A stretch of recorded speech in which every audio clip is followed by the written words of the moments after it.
AI ప్రపంచంలో speed, power వీటి గురించే కదా మనం ఎక్కువగా మాట్లాడుకునేది. కానీ వీటన్నిటికన్నా భద్రత ముఖ్యం అని నమ్మే ఒక ఏఐ గురించి ఈరోజు తెలుసుకుందాం. దాని పేరే క్లాడ్. ఇది కేవలం స్మార్టే కాదు, మనకో మంచి ఫ్రెండ్లా హెల్ప్ చేసేలా దీన్ని డిజైన్ చేశారు. అసలు దీని స్టోరీ ఏంటో చూద్దామా? అస్సలు కథ ఇక్కడే మొదలవుతుందన్నమాట. ఓపెన్ ఏఐ తెలుసు కదా, ప్రపంచంలోనే అత్యద్పెద్ద ఏఐ కంపెనీ. అక్కడ్నుంచి కొంతమంది టాప్ రీసెర్చర్స్ సడన్గా బయటకొచ్చేశారు. ఎందుకు? వాళ్ళందరికీ ఒక్కటే టెన్షన్, ఈ ఆర్టిఫిషియల్ ఇంటెలిజెన్స్ సేఫ్టీని గాలికొకిటేసి మరీ ఫాస్ట్గా పరిగెడుతోంది అని. ఆ టెన్షన్ నుంచే ఒక కొత్త ఐడియా పుట్టింది. ఆ బయటకొచ్చిన రీసెర్చర్సే ఆంథ్రాపిక్ అనే కొత్త కంపెనీని స్టార్ట్ చేశారు. వాళ్ల గోల్ చాలా క్లియర్గా ఉంది. జస్ట్ పవర్ఫుల్ ఏఐలు తయారు చేయడం కాదు, మనుషులకు సేఫ్గా హెల్ప్ చేసే ఏఐని క్రియేట్ చేయాలి. ఆ ఆలోచన నుంచే పుట్టింది క్లాడ్. సరే, అంతా బానే ఉంది. కానీ క్లౌడ్ ఇంత సేఫ్గా ఎలా ఉండగలుగుతుంది? దీని వెనుకున్న సీక్రెట్ ఏంటి? అదే భద్రతా రాజ్యాంగం. అవును, మీరు విన్నది కరెక్టే. ఓ దేశానికి కాన్స్టిట్యూషన్ ఉన్నట్టు ఈ ఏఐకి కూడా కొన్ని రూల్స్ ఉంటాయి. అవేంటో చూద్దాం పదండి. దీన్నే టెక్నికల్గా కాన్స్టిట్యూషనల్ ఏఐ, షార్ట్గా సిఏఐ అంటారన్నమాట. ఇప్పుడు చూడండి, మన కాన్స్టిట్యూషన్ మనకు రైట్స్, రెస్పాన్సిబిలిటీస్ ఎలా చెప్తుందో, సేమ్ అలాగే ఈ ఏఐకి కూడా కొన్ని ఫండమెంటల్ ప్రిన్సిపల్స్ ఉంటాయి. ఎలాంటివి అంటే, అబద్ధాలు చెప్పొద్దు, హేట్ స్పీచ్ని ఎంకరేజ్ చెయ్యొద్దు, ఎప్పుడూ హెల్ప్ఫుల్గా న్యూట్రల్గా ఉండు, ఇలాంటివి. ఈ రూల్స్ని అది దాటి బయటకు రాలేదు. ఇది పనిచేసే ప్రాసెస్ అయితే చాలా ఇంట్రెస్టింగ్గా ఉంటది. ఫస్ట్ అది ఒక ఆన్సర్ రెడీ చేసుకుంటుంది, కాని మనలాగా వెంటనే చెప్పేదు. ఆ తర్వాత తన కాన్స్టిట్యూషన్లోని రూల్స్ తీసి ఆ ఆన్సర్ని చెక్ చేసుకుంటుంది.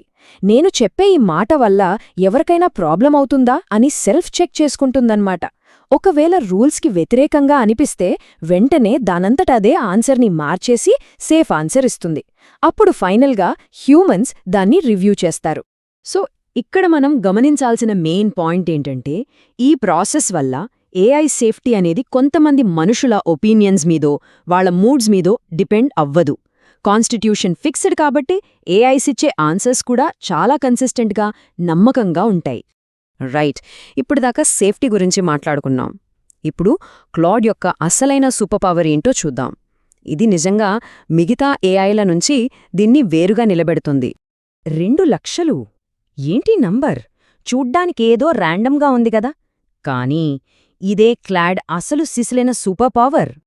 2 లక్షల టోకెన్లు, అదే దాని కాంటెక్స్ట్ విండో. టెక్నికల్గా సౌండ్ అవుతుందా? సింపుల్గా చెప్పాలంటే ఇది ఏఐ యొక్క షార్ట్ టర్మ్ మెమరీ అన్నమాట. 2 లక్షల టోకెన్లు అంటే ఎంత పెద్దదో తెలుసా? దాదాపు హ్యారీ పాటర్ లాంటి ఒక పెద్ద నవలను మొత్తం ఒకేసారి చదివి అందులో ఏ చిన్న డీటెయిల్ అడిగినా గుర్తుపెట్టుకుని చెప్పగలదు. అంటే మనం ఆ బుక్ మొత్తం దానికిచ్చి 5వ చాప్టర్లో ఆ క్యారెక్టర్ ఏమన్నాడు అని అడిగితే పర్ఫెక్ట్గా చెప్పేస్తుంది. క్లౌడ్లో కూడా మనకు డిఫరెంట్ వర్షన్స్ ఉన్నాయి. హైకో, ఇది చాలా ఫాస్ట్, చాలా చీప్, చిన్న చిన్న పనులకు బెస్ట్. సోనెట్, ఇది స్పీడ్ ఇంకా పవర్కి మధ్య మంచి బ్యాలెన్స్, ఆల్రౌండర్ అన్నమాట. ఇక ఓపస్, ఇది మోస్ట్ పవర్ఫుల్ కానీ కొంచెం కాస్ట్లీ.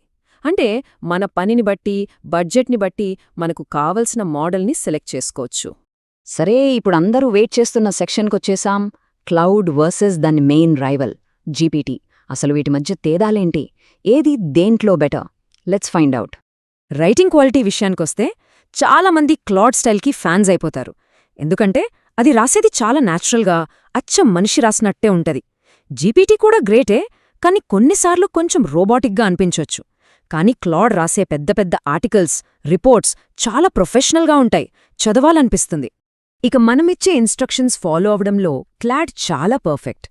ఫర్ ఎగ్జాంపుల్, నాకొక 10 పాయింట్లతో ఆర్టికల్ రాయి, టాపిక్ ఇదే, ఫ్రెండ్లీ టోన్లో ఉండాలి, లాస్ట్లో ఒక క్వశ్చన్ అడుగు అని ఇన్ని కమాండ్స్ ఒకేసారి ఇచ్చినా అన్నింటినీ గుర్తుపెట్టుకుని మనం చెప్పింది చెప్పినట్టు చేసి పెడుతుంది.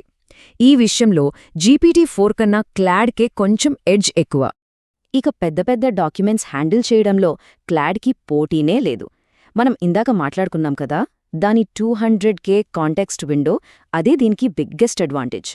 ఒక పెద్ద సాఫ్ట్వేర్ కోడ్ ఫైల్ కానివ్వండి, లేదంటే ఒక ఫినాన్షియల్ రిపోర్ట్ కానివ్వండి, ఇలాంటివి అనలైజ్ చేయాలంటే క్లాడ్ బెస్ట్ చాయిస్. కాస్ట్ సంగతికొస్తే ఈ చార్ట్ చూస్తే మనకే క్లియర్గా అర్థమైపోతుంది. లెఫ్ట్లో ఉన్న హైకూ మోడల్ బార్ చూడండి, ఎంత కింద ఉందో. మిలియన్ టోకన్లు అంటే ఇంచుమించు ఒక పెద్ద బుక్ అంత డేటాని ప్రాసెస్ చేయడానికి జస్ట్ $1. చాలా చీప్ కదా. అదే మోస్ట్ పవర్ఫుల్ ఓపెస్ అయితే $15 దాకా అవుతుంది. సో చిన్న చిన్న పనులకు డెవలపర్లు దీన్ని ధైర్యంగా వాడుకోవచ్చు. ఓకే, ఇక ఫైనల్ సెక్షన్కి వద్దాం. క్లౌడ్ అంటే కేవలం సేఫ్టీ మాత్రమేనా, లేక ఇది స్మార్ట్ కూడానా?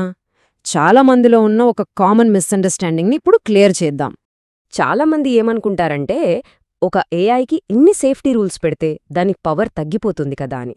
అంటే సేఫ్ ఏఐ అంటే ఒక వీక్ ఏఐ అని. నిజంగా అంతేనా? అస్సలు కాదు. నిజం చెప్పాలంటే లేటెస్ట్ క్లాడ్ 3.5 వెర్షన్ చాలా టెస్టుల్లో GPT-4తో సమానంగా, కొన్నిసార్లు దాన్ని దాటి కూడా పర్ఫామ్ చేసింది. దాని 200K context window, instructions follow అయ్యే ఎబిలిటీ ఒక ఎత్తైతే, దాని నిజాయితీ ఇంకో లెవెల్. అవును, దానికి ఆన్సర్ తెలియకపోతే నాకు తెలీదు అని క్లియర్గా ఒప్పుకుంటుంది. రాంగ్ ఇన్ఫర్మేషన్ ఇచ్చే బదులు ఇది చాలా బెటర్ కదా. ఈ హానెస్టీయే దాన్ని ఇంకా పవర్ఫుల్గా నమ్మదగినదిగా మార్చింది. ఫైనల్గా చెప్పాలంటే ఇది రెండు వేర్వేరు ఫిలాసఫీల మధ్య ఫైట్. ఓపెన్ఏఐ ఫిలాసఫీ ఏంటి? మూవ్ ఫాస్ట్ అండ్ ఇటరేట్, అంటే వేగంగా ముందుకెళ్ళు, కొత్త ఫీచర్స్ తీసుకురా. అదే ఆంథ్రోపిక్ ఫిలాసఫీ ఏంటి? సేఫ్టీ ఫస్ట్, భద్రతే అన్నింటికన్నా ముఖ్యం. రెండూ వాటి ప్లేస్లో కరెక్టే. సో ఈ మొత్తం కథని ఒక్క ముక్కలో చెప్పాలంటే క్లాడ్ అనేది సేఫ్టీ ఫస్ట్ అనే ప్రిన్సిపల్తో 200K కాంటెక్స్ట్ విండోతో నిజాయితీగా పనిచేసే ఏఐ. ఇది జీపీటీకి బెస్ట్ అండ్ టఫెస్ట్ రైవల్. ఇదంతా విన్న తరువాత ఒక ప్రశ్నైతే మిగిలిపోతోంది. మీ నెక్స్ట్ ప్రాజెక్ట్ కోసం మీరెవర్నెంచుకుంటారు? స్పీడ్గా ముందుకెళ్లే ఇన్నోవేటర్నా, లేక సేఫ్టీ ఫస్ట్ అనే స్పెషలిస్ట్నా? ఆలోచించండి.